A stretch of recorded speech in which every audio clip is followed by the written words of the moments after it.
Hello and welcome to today's webinar entitled Six Predictions for 2025, What's Next in Data Security and Data Management.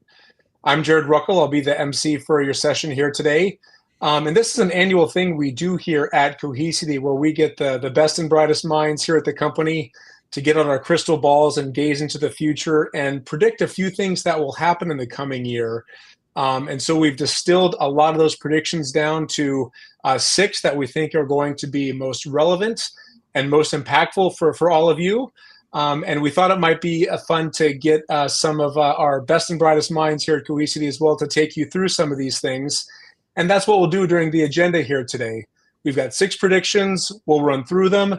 We'll talk about what they are, why they're important, and perhaps most relevant, what you can do as a result of these predictions in your business. We have a packed agenda, so let's jump right into it. I'm pleased to be joined by my colleagues here at Cohesity, Vasu Murthy, our Chief Product Officer, Greg Staton, VP of AI Solutions, and Dr. Z, Dale Zabriskie, Field CISO. So let's get started with our first prediction. Number one, scrutiny of software supply chain vulnerabilities will deepen. Vasu, this is one that I think we've seen a lot in the news about lately, and you see this as something that's going to persist in the coming year. Tell us why. Yeah, so customers I speak to say, okay, I'm buying this software to help me secure my infrastructure, but turns out that software depends on some other software. And so now are my risks of compromise doubled? Should I be buying from a company or software that doesn't include anything else, that's have no dependence, that's making me more secure? That's a question. I'd love Dr. Z to give me an answer. Like, what should I be doing in this situation?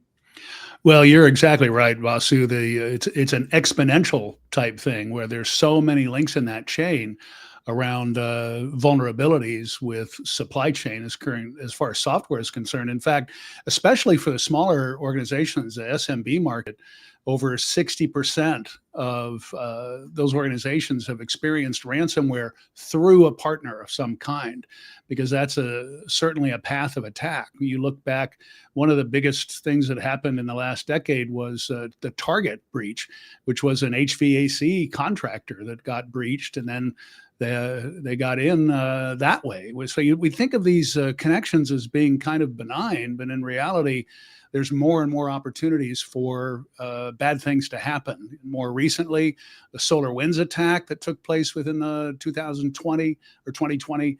And that is something, if you want to learn about how not to run things, read the SEC complaint against SolarWinds that was published in October of 2023. It is a blueprint for what not to do. And the challenges that are out there are huge. So we have lots of examples and challenges in that space. And more of the attackers realize that it's the easiest way in. And I think one of the things that organizations can do most effectively is be more audit concerned with their other vendors that they're using from a third-party perspective, to hold them accountable. What are you doing from a security perspective? How are you treating my data that you have access to, et cetera, and not assume anything, because there's a lot that goes on in the back end and APIs and such that we tend to take for granted. But a good eye and a good process and policy can go a long way in helping avoid attacks in that space. Thanks, Dr. Z. And what I take from you is one company can't solve all your problems. You need software from multiple companies.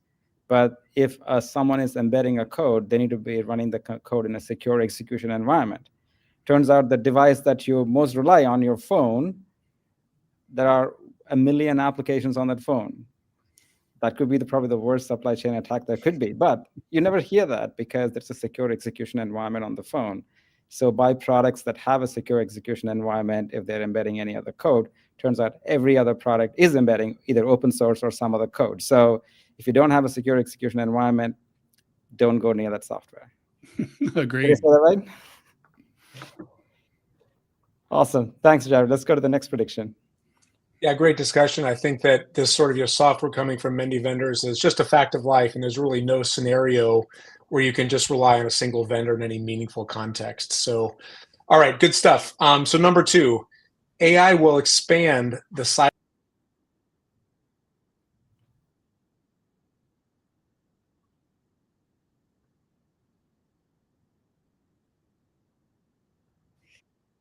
Yes. The question I hear from customers are, should I be hiring more people for security, or my security tools are going to take and do all the jobs that people would do? On the other hand, I really don't see security tools really doing that. I mean, I can't go to a security tool and say, okay, take responsibility for my infrastructure that way. And so, like, that does it mean more jobs that are in cybersecurity, or does it mean that it only goes to experts? And so I'll then go to my expert, Greg Stratton. Yeah, no, it's a really interesting conundrum. I think when we look at the broader cybersecurity landscape, there's a massive skills gap. The amount of hiring that these organizations and companies are having to do year on year are outpacing the new graduates that are coming in, the people that are learning the trade and coming into the cybersecurity trade. So we need to reduce the barrier to entry to get employees operationally effective in their role with the suite of tools that the organizations are using to secure their enterprise. Vasu, I think you touched on something really interesting. The human element is never going to be fully replaced. I think AI tools will kind of aid an expert in doing their job more efficiently, but it'll never really make a novice into an expert. You do need kind of that base level set of skill sets. And you also can't hold an AI agent accountable for its actions. A human can be held accountable for those actions. So, I think it's beholden upon, everybody, these are cybersecurity experts as well as, OEM or vendor manufacturers to integrate these AI capabilities into their applications to help reduce that onboarding curve, to get people operationally effective in these tools in the least amount of time possible. So then you can go from new hire straight into being effective and securing the border perimeters of that enterprise organization. Got it. Great description of the problem. I think so. What I'm getting from you is, of course, there are jobs that you will need your cybersecurity experts that can really go deep dive, but because of the AI tooling that is available, you can actually go for the people that are curious, hungry, driven, motivated, that can take charge and take ownership of the stuff. They'll be able to learn the stuff pretty quickly because AI tools will make it easy for them to learn. So it's great. It's actually good news, isn't it? Feels good that it'll expand the cybersecurity market, more opportunities for everybody. Awesome. All right. How about the next prediction, Jared? All right. Moving right along here. So number 3. As enterprises continue to accelerate public cloud adoption, certain workloads will remain on-premises for the foreseeable future. We all see the hyperscalers reporting their annual results every year. The revenue numbers are going up and to the right, but not everything will go to the public cloud, Vasu. Tell us why. Yeah, well, this is a question I do hear from customers a lot. And interestingly, many of them are in a public cloud journey. Where's the destination? And how much of it is going to remain on premises? How much of it is going to be in cloud? Well, I have some idea, but hey, Dr. Z, what do you think? Well, this is a journey, right? And you think about, I mean, we've only had about less than 20 years of AWS as a, from a distributed file system, hyperscale type thing. I remember in 2010, I was speaking at an event in Brussels, of all places, and it was all about cloud. And cloud was this new thing. And one person raised their hand. They said, well, isn't cloud just outsourcing? Yeah. And, and you think about it and you go, well, yeah, I guess you could make that argument. But then at the same time, they'd say, well, oh, this is great. Cloud's so great. There's no more infrastructure. I don't need to worry about infrastructure. And so we went through this process of thinking, well, wait a minute, we need to protect this. We need to think like that infrastructure exists in my basement, in my data center. And whether you're in an infrastructure as a service or platform as a service, you take on different levels of responsibility to protect that asset wherever it might be. And certainly we're never going to be finished with on-prem. There will always be data, and there will always be processes that we want to have close to the vest, and it may be for security, it may be for performance. That could be for a number of reasons, maybe from a regulatory perspective, because it can be sometimes easier in that perspective. Mhm. But I think, you look at this journey, in the last 5 to 10 years, we used to hear all the time, oh, we're a cloud first. We are a cloud first organization. Everything's cloud first. You don't hear that anymore either. And this hybrid approach is really becoming the best. And a lot of folks, Gartner will tell you that hybrid is really the best approach to things. But I think in looking at what goes to the cloud and how I'm going to use those resources, and I should say first, for people who say we're moving to the cloud, I'm always saying, no, you are there. You've already gone to the cloud, because a lot of the sources, going back to our third-party supply chain, many of the resources you're using from those groups are already there in the cloud, and so you're accessing it. So the cloud is part of life, but you have to look at it from a data protection standpoint in two frameworks, two ideas. First of all, there's a control plane, and then there's a data plane. And the backup, the data protection approach that you take for each one of those, well, let me rephrase that. You need to take a separate data protection approach for each of those, because you can't just think, well, I have a cloud resource, I'm going to protect it, I'm going to back it up. The policies, the processes, the things that you go through to utilize that resource. And again, is it infrastructure? Is it platform? Is it software as a service? What do you have?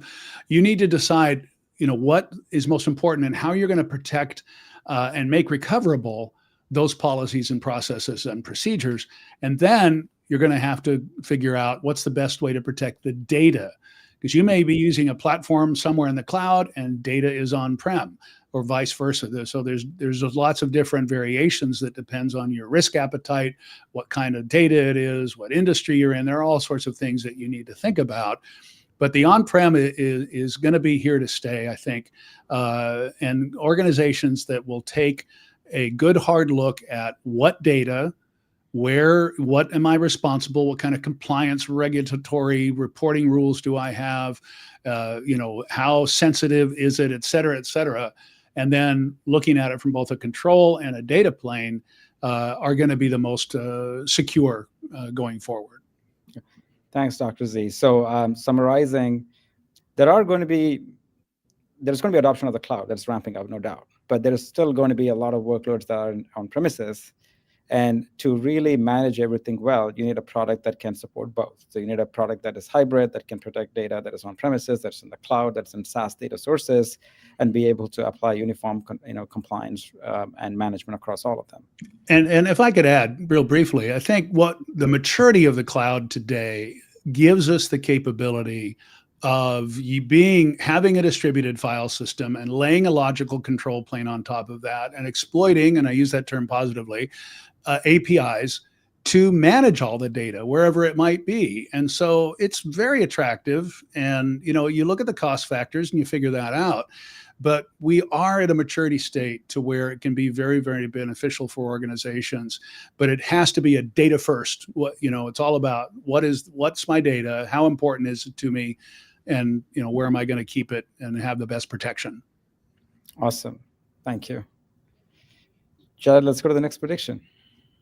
All right, before we jump to number 4, we are at the halfway point here. So if you've got questions for our panel, please submit those via chat. Okay, number 4, organizations will see the greatest impact from AI by making individuals more productive. So Vasu, there may not be overlord GMs ready to put their human employees to work, is what I may be taking from this. Yeah, well, you see on the news that, hey, can some software developers be replaced by AI? And maybe something they can be. And there's agentic AI that says, hey, here's an agent that'll get stuff done for you. Now the question is who's going to verify if it was done right? Then you're going to have another agent for that. So there's one part of it is being productive, but the other part is will they just take over our jobs? And so I'd love to hear what Greg thinks about this. Yeah. There is always this kind of this thread of fear that kind of goes through everybody's voice whenever I talk to them about bringing AI into their business is going to take my job. AI is only ever going to be effective if there's human in the loop. But so you hit the nail on the head. Being able to verify the quality of the generation that's coming out of an AI is something that a human has to do. I think you also correctly identified, if you have another AI model, verify AI model, well, then how is that AI model verified? And it becomes turtles all the way down. And so I think, when you're looking at optimizing workflow within your day-to-day life, your company's day-to-day life, you kind of take a step back and look at what some of these AI models are really, really good at and what they're maybe better or faster than a human at. And I think one of the first things that comes to mind is how I use AI every day is the distillation or summarization of vast amounts of information very, very rapidly. If I need to take a whole lot of disparate pieces of information, I need to get just kind of the cliff notes or the quick summary of that so that I can then make another decision and maybe go back to AI with something else. I can toss it all into an AI workflow or an AI pipeline, be able to get a distilled summarization, be able to extract those key pieces of information out, and then move on with my task. Normally that I would have had to have read, digested, and understood every single one of those pieces of work, then come up with my own distillation of that in order to move faster. So I've dramatically reduced my time to action and become more efficient in my day-to-day life. And I'm not adherent to some AI overlord who's minding the shop here. And this also goes back to something I said in the last in the last prediction.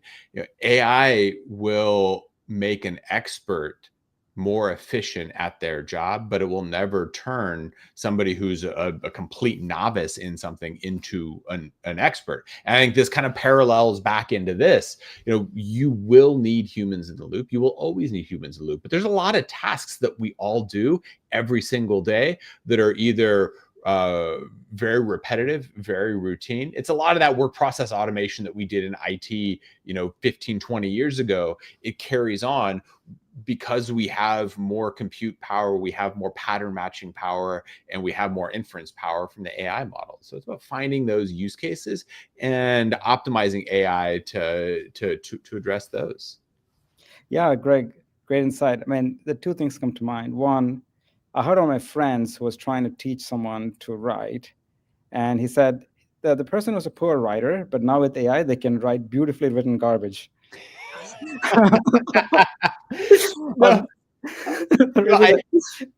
I think that you couldn't have put it better at all. AI models are optimized for fluency. It will read beautifully, but the meaning and the depth behind it needs a human to kind of elevate that. Right. And on the other hand, even if I wouldn't want to brag too much about myself, but I need to send like New Year wishes to a bunch of folks. And turns out I asked ChatGPT to write me code, and it actually wrote me Google Apps script. I plugged into my Gmail, and it actually shot. It actually gave me a list of all the folks that I've sent email to in the last year. And then I had to clean it up a little bit, but then in half an hour, it sent all the emails to everybody. So human in the loop. You went through and validated the output of that model, edited it, then used it in production. That is a prime example of exactly what we're talking about. Cool. So so it's not going to replace our jobs. I think you all need to be smarter to learn more about it, start using it, and be more productive. The takeaway. Awesome. Thanks, Jared. What's the next prediction? Okay, yet another AI prediction. Believe it or not, with the AI arms race underway in cybersecurity, those not using AI will be left behind. And now, Vasu, of all the predictions we've had so far, I think this is the one that you were the most passionate about. Tell us why. Well, now we all know spam, a simple thing like spam, and you can always find grammatical errors because it's coming from places where English is not native, right?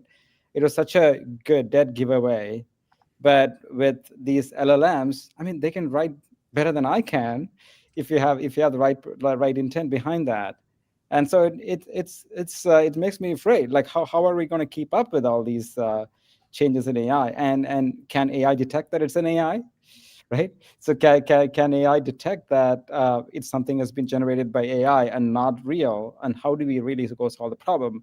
It's a scary proposition, but I'd love to, open up to Greg. What do you think? No, these are indeed very scary problems. And whenever I see a new model that's released, like some of the new video generation or the new image generation, not only am I like, wow, that's amazing, but then I also have this thought of, that's the worst that this is ever going to be. It's only ever going to get better. You used to be able to look at an AI generated image and you could just say, oh, let me count the number of fingers. Oh yeah, there's way too many fingers or way too few fingers. This is obviously AI generated. But the models get smarter, they get better, they get harder for the human to discern the difference of. And so, obviously, if you parallel this back into cybersecurity, the adversaries, the nation states, the bad actors, they're going to be using AI tools. They're going to be using AI tools to create really robust, fluent phishing emails in any language, and it's going to sound like a native speaker.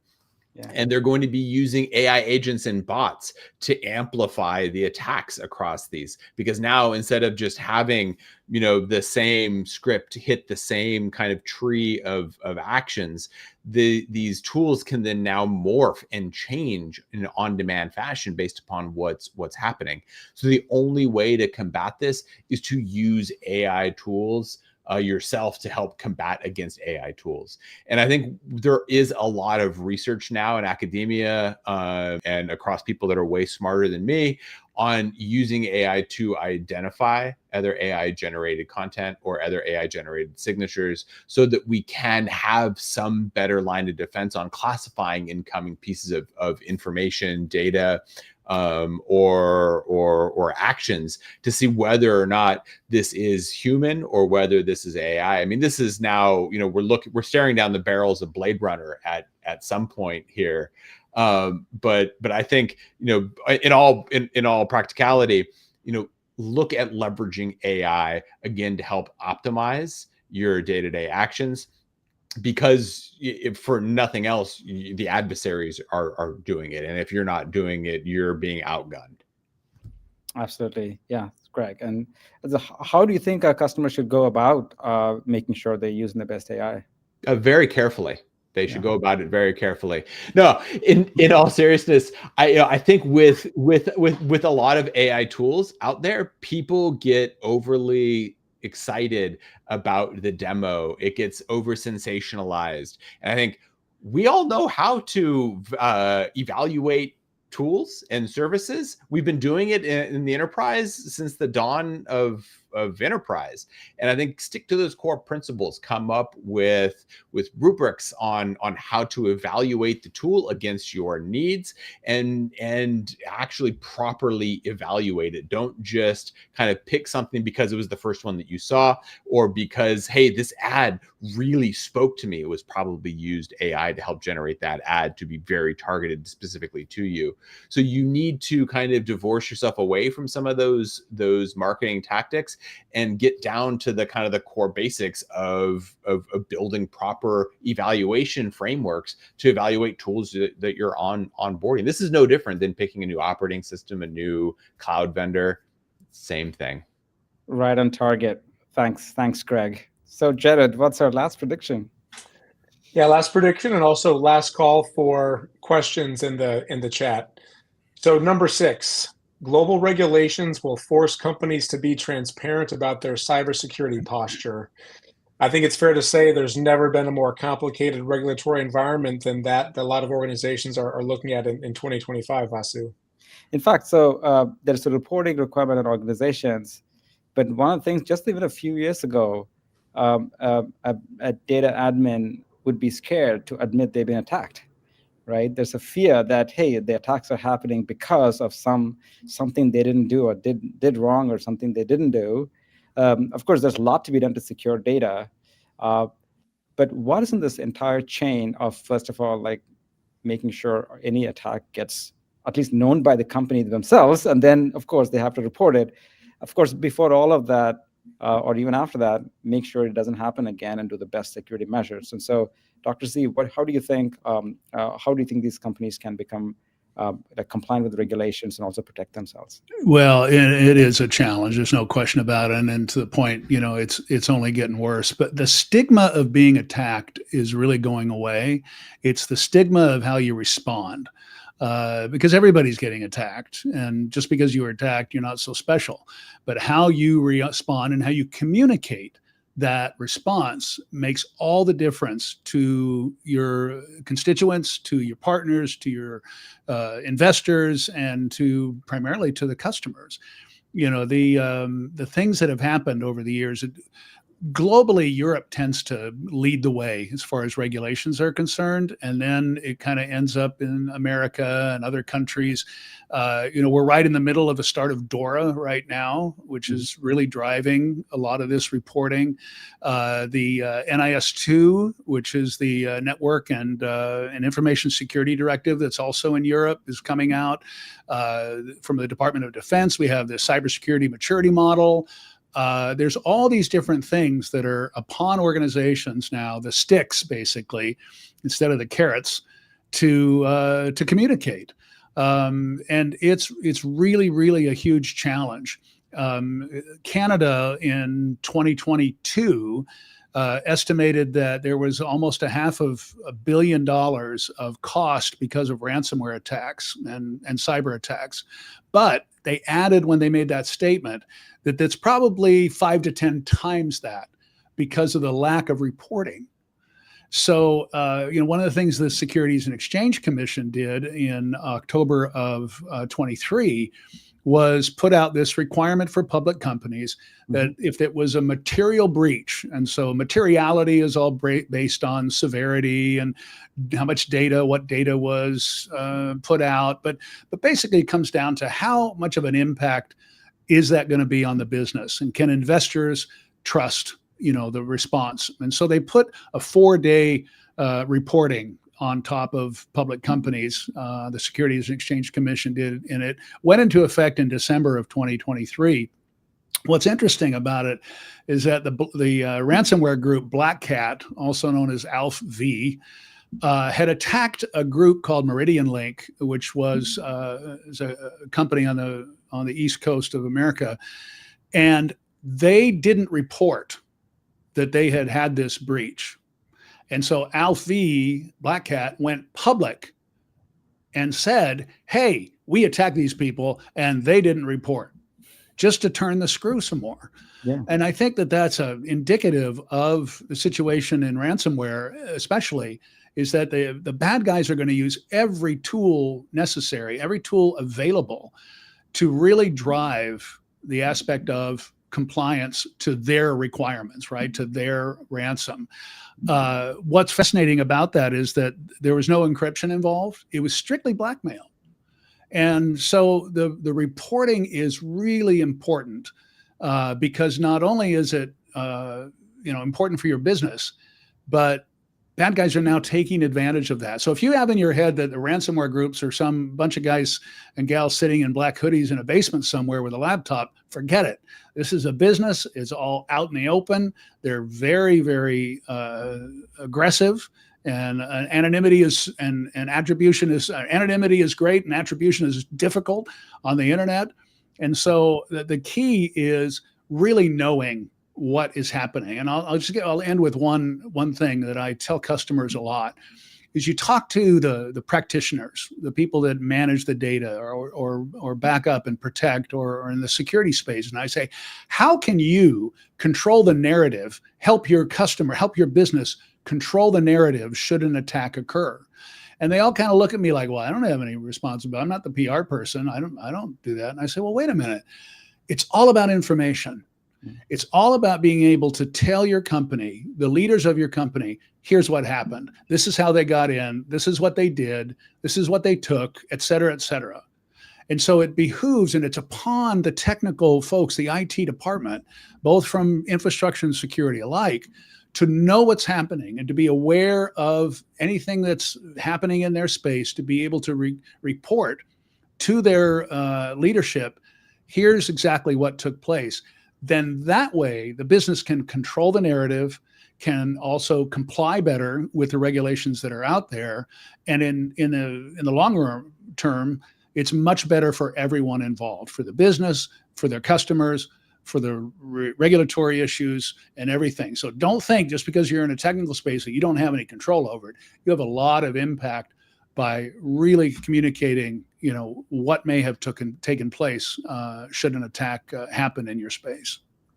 Great response. And I still remember the one thing that really stood out from what you said, the stigma is not on the attack, but stigma is on how you respond. Yeah.